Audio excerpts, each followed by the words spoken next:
পশ্চিমবঙ্গ বিধানসভা নির্বাচনে এক ঐতিহাসিক পরিবর্তনের পথে ভারত। দীর্ঘ এক দশকেরও বেশি সময় ধরে চলা তৃণমূল কংগ্রেসের আধিপত্য ভেঙে প্রথমবারের মতো রাজ্যের সরকার গঠন করতে যাচ্ছে ভারতীয় জনতা পার্টি বিজেপি। সোমবার সকাল ৮টা থেকে শুরু হওয়া ভোট গণনার সর্বশেষ প্রবণতা অনুযায়ী ২৯৩টি আসনের মধ্যে ১৮২টিতেই এগিয়ে রয়েছে বিজেপি। অন্যদিকে ক্ষমতাসীন তৃণমূল কংগ্রেস এগিয়ে আছে মাত্র ১০৯টি আসনে। ২৯৪ আসনের এই বিধানসভায় ম্যাজিক ফিগার ১৪৮ হলেও বিজেপি সেই লক্ষ্যমাত্রা ইতোমধ্যেই ছাড়িয়ে গেছে। বিরোধী দলীয় নেতা শুভেন্দু অধিকারী আত্মবিশ্বাসের সাথে দাবি করেছেন এ রাজ্যে বিজেপি পরবর্তী সরকার গঠন করছে। ২০২১ সালের নির্বাচনে বিজেপি যেখানে মাত্র ৭৭টি আসন পেয়েছিল, সেখানে এবার তাদের এই বিশাল উত্থান পশ্চিমবঙ্গের রাজনীতিতে এক নতুন অধ্যায় তৈরি করল।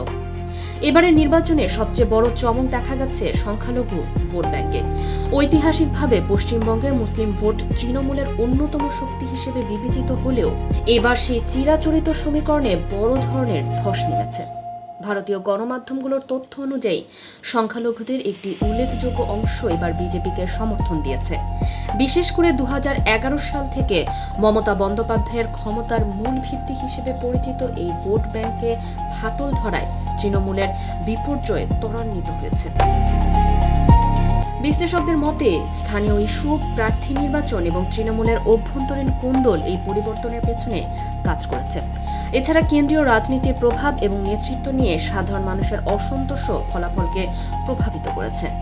উল্লেখ্য, গত ২৩ ও ২৯ এপ্রিল ২ দফায় ভোট গ্রহণ সম্পন্ন হয়েছিল।